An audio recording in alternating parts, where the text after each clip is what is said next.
Hello पिला माने मु रंजन पुणी थे स्वागत करी आम YouTube channel Odia study room को। सो पिलाए आमर जो नवम श्रेणी इंग्लिश बही रही तार फर्स्ट चैप्टर हूँ द प्राइसलेस गिफ्ट, एक अमूल्य उपहार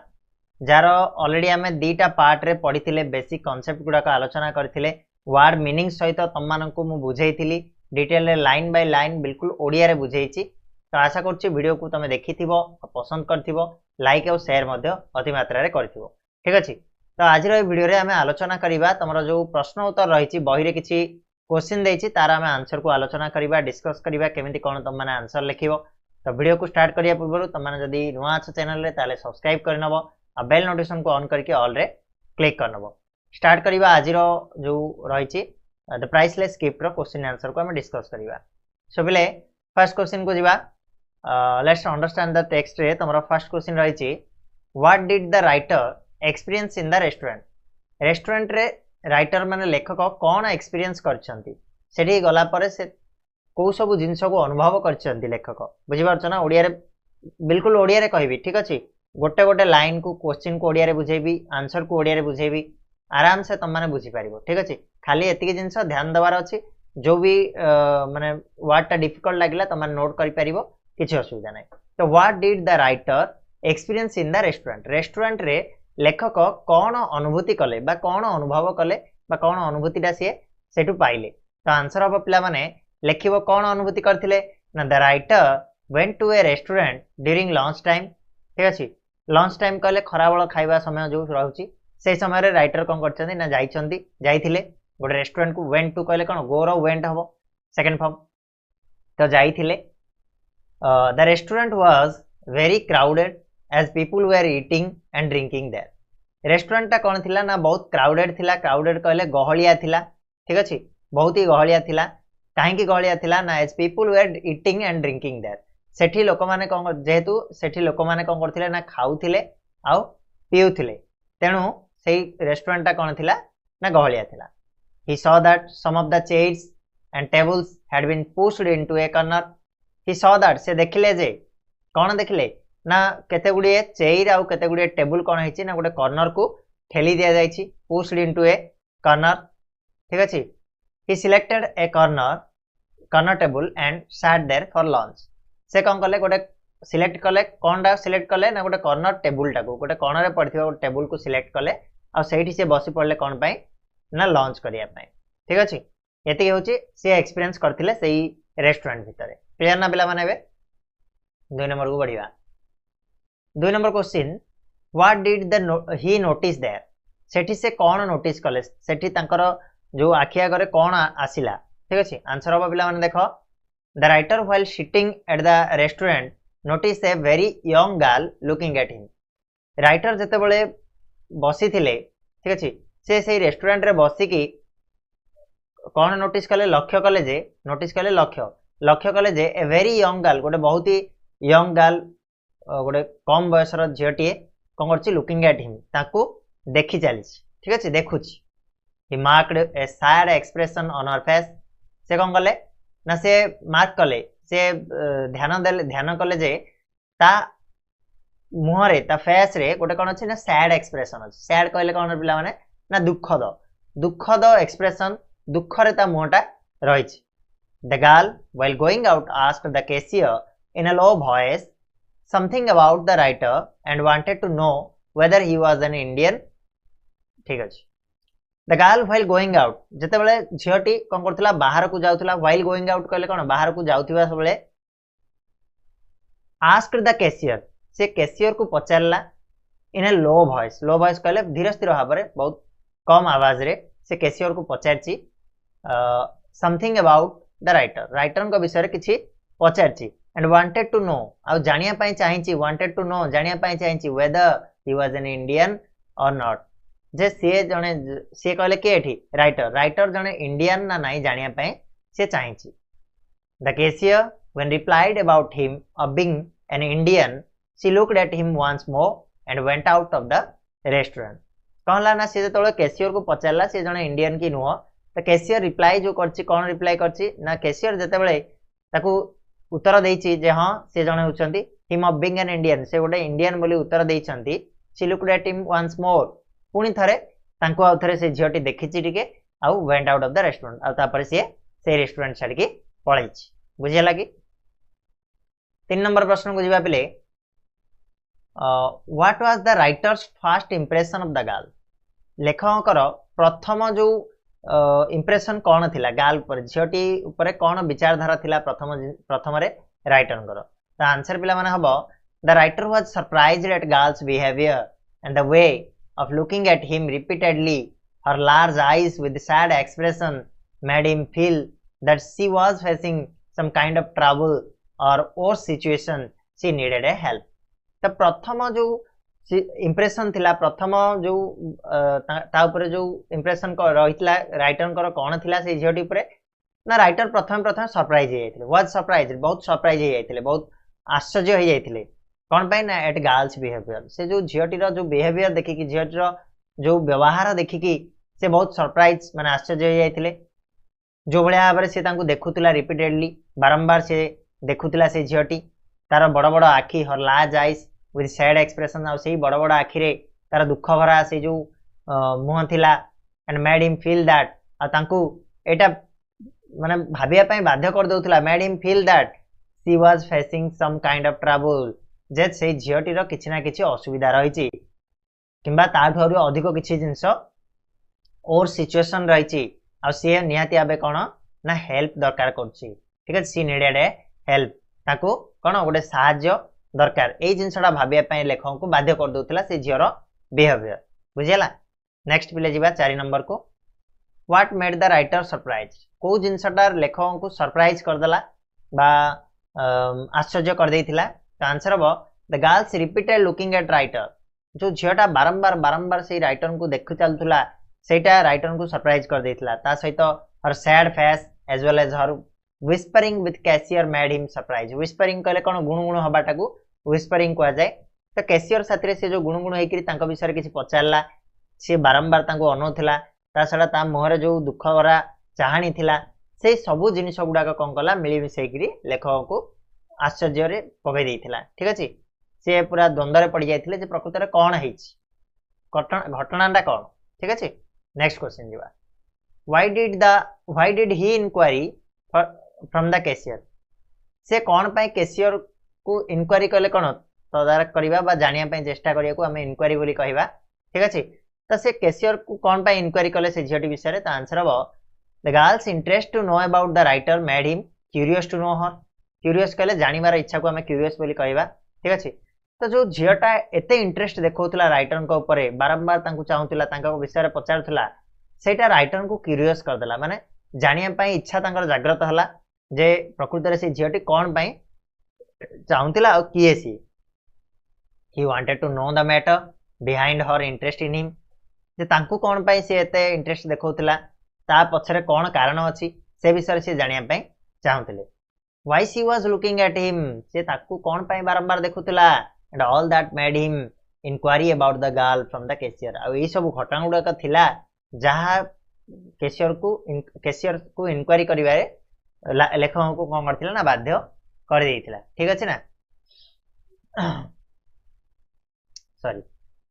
चलो नेक्स्ट क्वेश्चन 6 नंबर को जिबा what information did he get from the cashier cashier to से को भलिया इंफॉर्मेशन पाइथिले ठीक अछि what information did he get from the cashier to को भलिया से इंफॉर्मेशन बा जानकारी जानथिले आंसर हबो he asked the cashier whether he knew the girl से जाई कि प्रथम कैशियर को लेखक कोन पचाले जे तमे से झियोटी को जानि छ कि the cashier said that he did not knew the girl cashier कोन कहला उत्तर रे जे ना ना मु से झियोटी को जानिनी he noticed her on Saturdays for lunch perhaps she did not earn much and came to the restaurant on her payday only हला आ से कोन कहला ना से कहला जे मु नोटिस करछि जे से झियोटी केवल सैटरडे रे शनिवार दिन लंच पय एठिके आसे काहे ना से अधिक इनकम करेनी तेनु तार जो दिन पे डे थिबो जो दिन ताकू सैलरी पाइथिबो बा पैसा अधिक मिलिथिबो सेही दिन ही से एठिके आसे माने रेगुलरली सैटरडे रे से एठिके आसे बुझिला ना नै आगु बढ़िबा नेक्स्ट क्वेश्चन बिले where did the writer go on the next Saturday ता पर जो सैटरडे आसिला शनिवार आसिला से दिन राइटर कुआडे गले the writer was very anxious to meet the girl again से झीटी को पुणी थे भेटिया लेखक कौन थे ना बहुत एंक्सियस थे बहुत आतुरता थे से बहुत माने जानिया इच्छा एत जाग्रत होता है से झीटी को भेटिया सी पूरा आतुर होकर रही he came to know that she use to visit the restaurant mostly on Saturdays से जानिया को पाइले जे से झीटी प्रायतः शनिवार दिन से रेस्टोरेंट को आसी थाए when the next Saturday came जेतेबेले पुणी शनिवार आसी went to the same restaurant से पुणी थरे सेही एका रेस्टोरेंट को गले where he found the girl और सेठी तांको से झीटी मिलगला ठीक अछि से खोजी पाइले से झीटी को sitting at the same table as before जो टेबल रे से झीटी पूर्वरु बसिथिला पूर्व सैटरडे बसला ठीक से टेबल ऊपर बसथिबार से झीटी को देखिले बुझिला नै नेक्स्ट क्वेश्चन दिबा नेक्स्ट क्वेश्चन गला why did he arrange the chair opposite horse कौन पाई तार सामना रे गोटे चेयर टे सी अरेंज करके बसिले लेखक कौन पाई से झीटी रो सामना रे गोटे चेयर पकेकी बसी गले आंसर देखिबा आंसर बा पिला माने the writer was very curious to know the girl as she appeared mysterious to him ठीक अछि तो लेखक कौन थिले बहुत क्यूरियस थिले बहुत माने इच्छुक थिले बहुत जानिया पाई तांकर इच्छा थिला से झीटी जे कि तांको एते मिस्टीरियस एते माने कोन देखा होतिला कहलो अजानत देखा होतिला ठीक अछि मिस्टीरियस कहले किछि गोटे थिबो ताको मिस्टीरियस कह जाय he was waiting for the next Saturday to come से अपेक्षा करथिले जे पुनी शनिवार केबे आसीबो व्हेन इट केम जेतेबेले से शनिवार आसी went to the same restaurant से कुआडे गले ना ठीक सेही रेस्टोरेंट को गले जो रेस्टोरेंट को से पूर्वरु जाइथिले he saw the girl sitting at the same table as before and was eating और से देखिले ही सॉ द गर्ल से झीटी को देखिले सेही सेम रेस्टोरेंट रे से बसिची सेम टेबल ऊपर बसची सेम रेस्टोरेंट रो सेम टेबल ऊपर बसची आगरो जोडी से बसतिला आ खाउतिला से वाज ईटिंग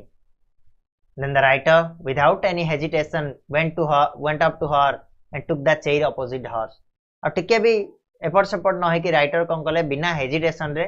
से तार को गले और तार आगरे तार फ्रंट रे गोटे चेयर पकईकी से बसी पड़ले he wished her a good afternoon and started A talk with her से ताको से झीटी को कोन ना गुड आफ्टरनून जणैले विश कले तापर से ता सहित कथावार्ता आरंभ करि दैछन बुझिला ना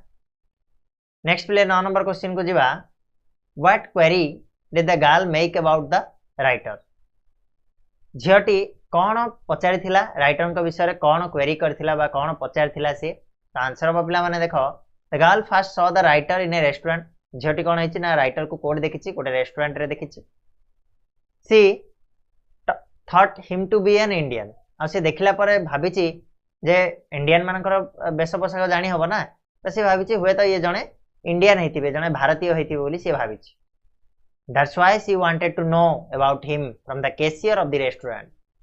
अब सेही पाई से सही जो राइटर को विषय रे अधिक किछि जानिया पाई काटू चाहिछि ना from the cashier of the restaurant restaurant जो कैशियर थिले तांकोटू से अधिक जानिया पाई चेष्टा करछि सेही लोकटी बा सेही राइटर को विषय रे when she finally met the writer in the restaurant again on the next Saturday she wanted to know from his whether he was an Indian or not से तो कैशियर को पचारथिले जे से जने भारतीय ना नाही कैशियर हां करथिले से पुणी जेतेबेले फाइनली ता पर सैटरडे रे राइटर जाइचंदी निजे ता बाकू भेटिया पाई तो जेतेबेले से रेस्टोरेंट रे पुणी थरे से राइटर को भेटिचंदी से संगे संगे जानिया पाई चेष्टा करचंदी जे राइटर जने इंडियन ना नाही ठीक अछि एटा हेतिला तांगर क्वेरी नेक्स्ट क्वेश्चन 10 नंबर पिला माने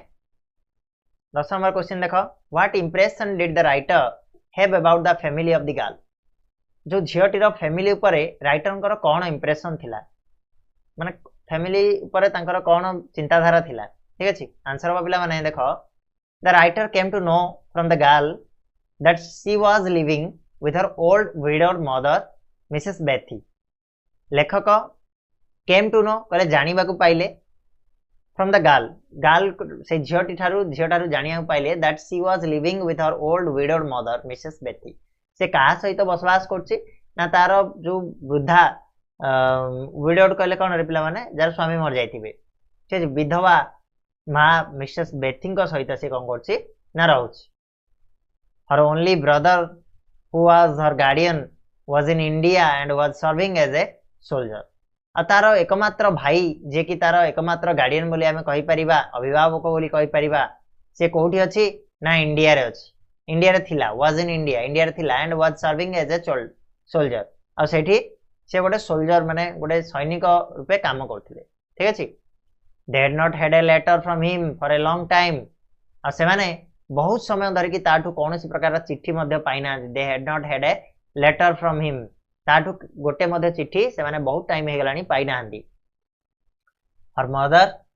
was very worried तमा बहुत व्यस्त अछंदी she was afraid something bad had happened to her son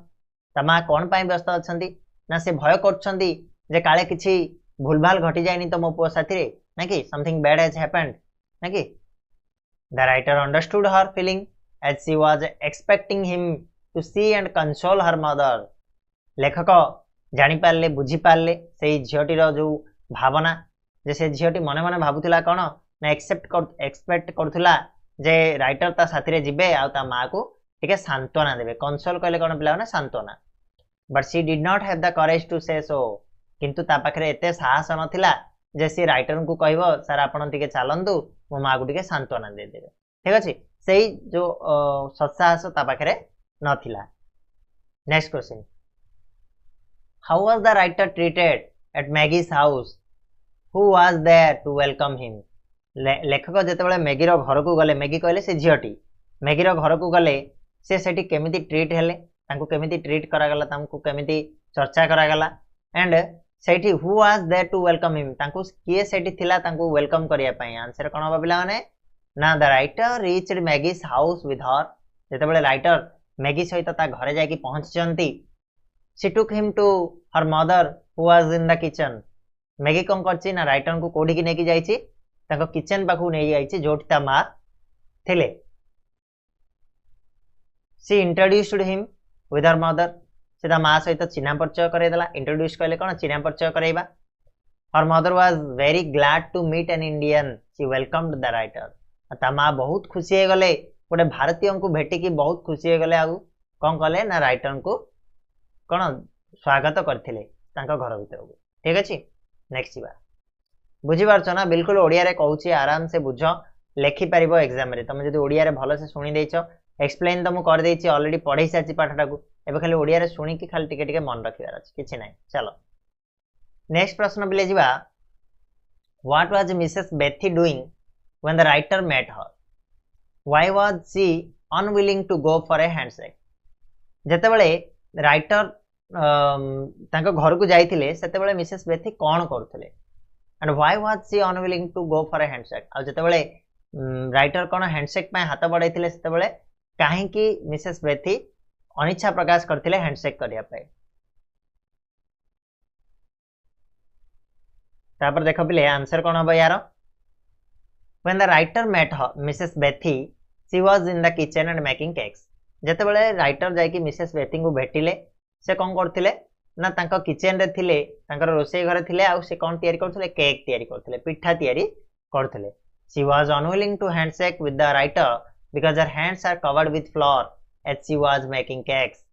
से कोन पई अनिच्छा प्रकाश कले राइटर को सहित हाथ मिसिया पई काहे कि ना तांकर जो हाथ गुडा को थिला से हेतु से केक तयारी करथिले तो तांकर हाथ गुडा कोन अट्टा रे सब लागि कि थिला अट्टा लागि कि थिला कवर्ड विथ फ्लोर बोली कहै छै ठीक अछि and she was making cake जेहेतु से केक तयारी करथिले तांको हाथ गुडा को अट्टा रे लागि कि थिला तेनु से हैंडशेक पय अनविलिंग हेथिले बा अनिच्छा प्रकाश करथिले नेक्स्ट क्वेश्चन जिबा बिले why did the girl usually visit the restaurant on Saturdays सब बेले शनिवार दिन काहे कि झियोटी रेस्टोरेंट को जाउथला तो आंसर हबो the girl was very poor झियोटा बहुत कोन पुअर माने गरीब थिला she did not earn much से एते भी इनकम करू नथिला every Saturday was her pay day therefore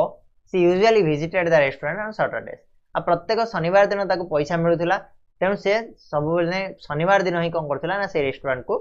जाउथिला बुझियला ना बिले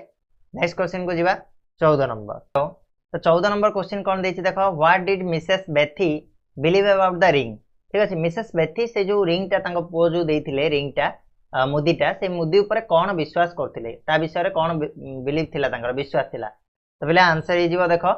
Mrs. Bethy had a ring which her son had sent from India. Mrs. Bethy पाखरे गोटे रिंग टे थिला जोटा कि तांको पुओ भारतरु सेटा तांको पई पठाइतिले. She believed that an Indian could see and know about a distant person through the ring by gazing at it and remembering the person. ठीक अछि कोन कहूची ना से एटा विश्वास करथिले के मिसेस बेथिंकर एटा विश्वास थिला जे जणे भारतीय केवल ए जो रिंग टाकू देखिकी रिंग टाकू निरीक्षण करिकी गोटे डिस्टेंट पर्सन जो दूर रे थिबा गोटे लोक विषय रे भाबिकी ता विषय रे भलो मंद कहि परिबो. ठीक अछि ता विषय रे मने पकेकी कहि परिबो. She could not see anything on the ring because she was not an Indian. ठीक अछि आ से रिंग रे किछि भी देखि पार नथिले मिसेस बेथी काइना से जणे भारतीय नथिले. That's why she requested the writer who was an Indian to try and tell something about her son. तेणु सी रिक्वेस्ट कले राइटर को लेखक को जे आगे टिके आपण चेष्टा करंतु आ मो पुओ विषय किछि कहंतु से केमिति अछि कोन नै कोठी अछि कोन करछि ता विषय टिके कहंतु बोली से राइटर को रिक्वेस्ट करथिले. बुझियला ना नै. नेक्स्ट आगु जिवा 15 number. What made the author to tell a lie about the ring. Author को माने what made the author to tell a lie about the ring. सेई रिंग विषय रे मिछ कहया पई को जिनसडा बाध्य करथिला ऑथर को लेखक को जिनसडा बाध्य करथिला से रिंग टाकू रिंग विषय रे मिछ कहया पई. तो आंसर अब पिला माने when the writer visited Maggie and Mrs. Bethy next time after several months he found Mrs. Bethy sick and was in a serious condition. जेते बेले से जो घटना परे से जो रेस्टोरेंट घटना परे ता घर को जिबा परे पुनी थरे किछि मास परे राइटर कम करचंदी जाइचंदी बुलिया पई मैगी और मिसेस बेथिंग को पाखो को. जेते बेले से जाइचंदी गला पर से ही फाउंड से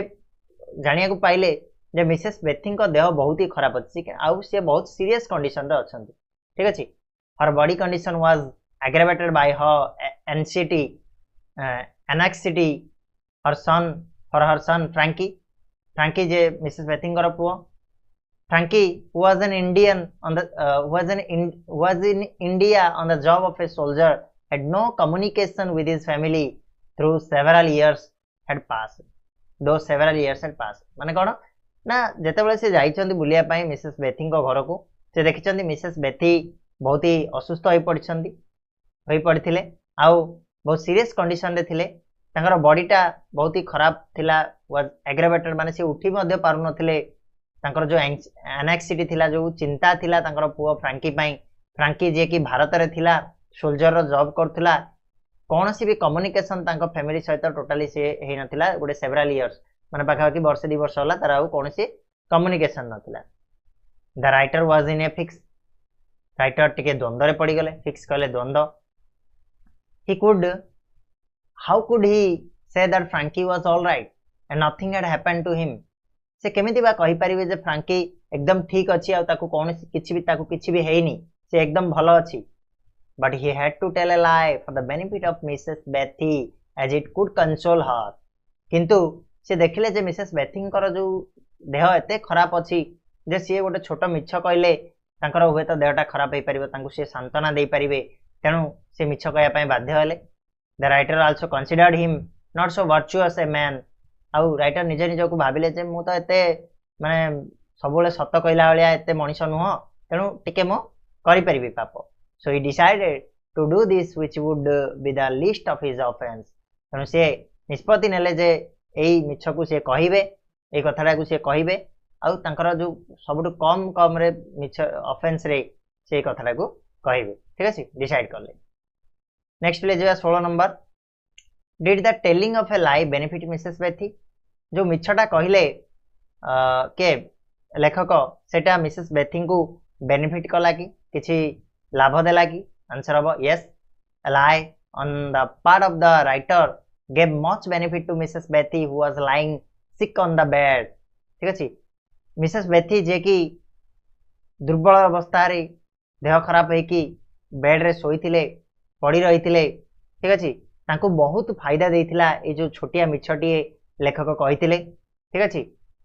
the writer approached her bed with the ring and said to her that her son was alive and well. After hearing this, the old woman raised her head a little off the pillow tears of happiness rolled down her eyes. Mrs. Bethy was soon recovered. कहला ना जेतेबेले लेखक देखिले जे Mrs Bethy असुस्थ अछंती से approach कले माने पाखे गले सेही जो मिसेस बेथींकर बेड पाखकू से रिंग सहित आ से कहले जे हर सन वाज अलाइव तांको पुओ एकदम ठीक अछि बंची छी आ बहुत भलो से अछि वेल आ ए कथा सुनला पर आफ्टर हियरिंग दिस ए कथा को सुनला पर the old woman raised her head a little of the pillow pillow कहले तकिया ऊपर जो बुढ़ी लोकटी कौन करछि ना ता मुंडटा को टिके उठेछि tears of happiness roll down her eyes खुशीर जो लुह ता आखिरु झरी पड़िछि Mrs Bethy was soon recovered आ मिसेस बेथी जल्दी भल हो जाइछन्ते मध्ये ठीक अछि ते बेले बारे माने बेनिफिट करछि Mrs Bethy next question 17 number why did the writer feel guilty about himself लेखक कोन पई दोषी दोषी मन कले निजको निजे दोषी बोली मन करथिले कोन पई गिल्टी कहले दोषी त निजको दोषी बोली काहे की मन कले ना just before his return to India the writer had gone to say goodbye to Maggie and her mother भारत को फेरिवार किछि किछि समय पूर्वरु राइटर कोन कले ना जाइथिले कोडी की ना मैगी रो घर को जाइथिले मैगी को आ ता मां को गुड बाय कहया पई but the family was in mourning as the news of the death of Frankie was received by them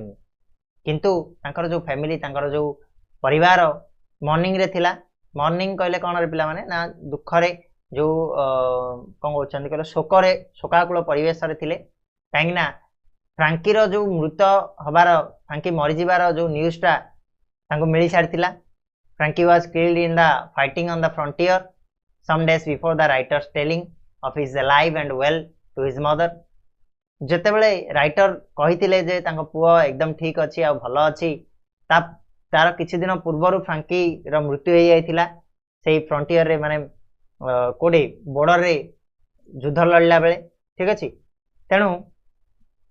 this made the writer to feel guilty about himself आ एई जिनिसटा लेखक को कला ना दोषी दोषी मन करिया पई बाध्य करथिला ठीक अछि निजो निजो से दोषी बोली मन करथिले जे तांको पुओ मला पर मध्ये मु केमिति बा मिछ कथा कहि पाली जे सी भलो रे अछि बोली right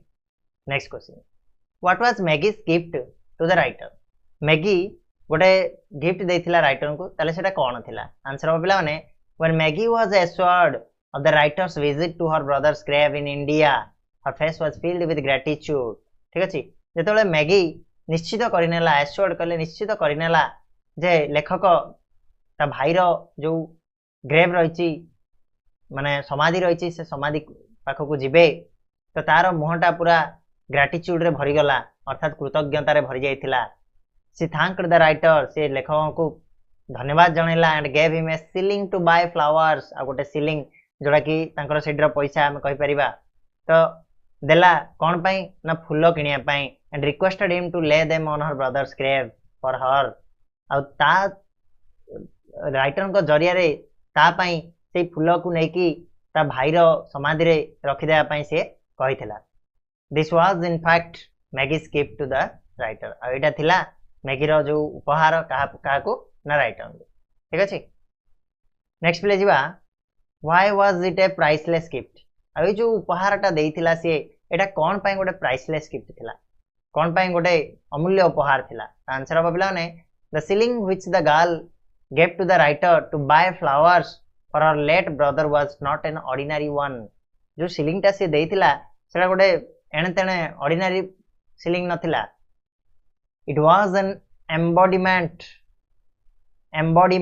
of her love sacrifice joy and emotion for her brother ता भाई पई ये थिला तार गोटे भलो पाइबा तार त्याग तार खुशी आ emotion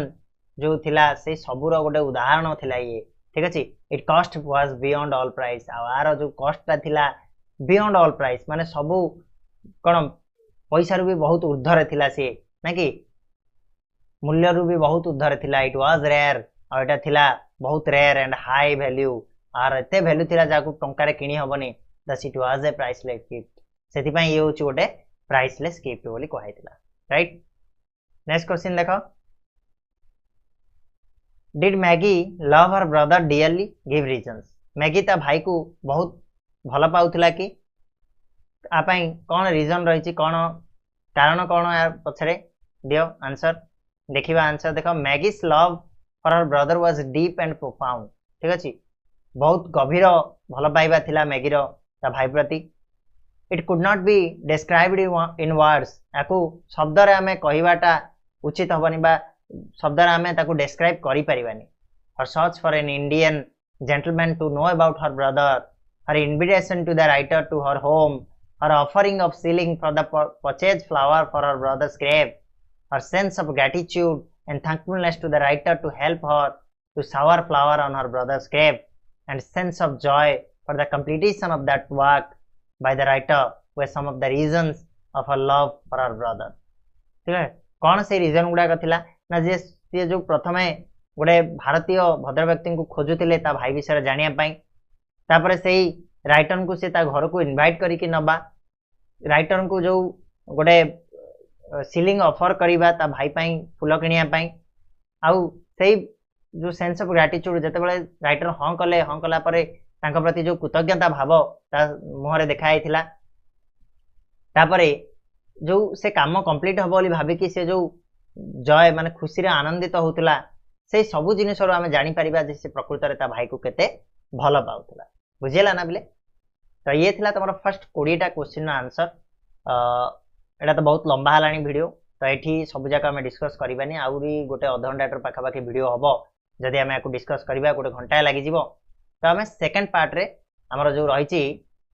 understanding the text better माने टिके लॉन्ग टाइप रो क्वेश्चन मध्ये अछि ताको हमें आलोचना करबा तो आशा करछि आज रो वीडियोटा निहाते बे तमन को पसंद आस्तिबो जदि पसंद आछि ताले वीडियो को लाइक शेयर और सब्सक्राइब करबा को केबे भूलिबानी आ बेल आइकन को तो प्रेस करके रखिबो नेक्स्ट वीडियो रे हमें आरो जो हाफ पार्ट ता नै कि आसीबा सेकंड पार्ट सेतोळ जाय धन्यवाद।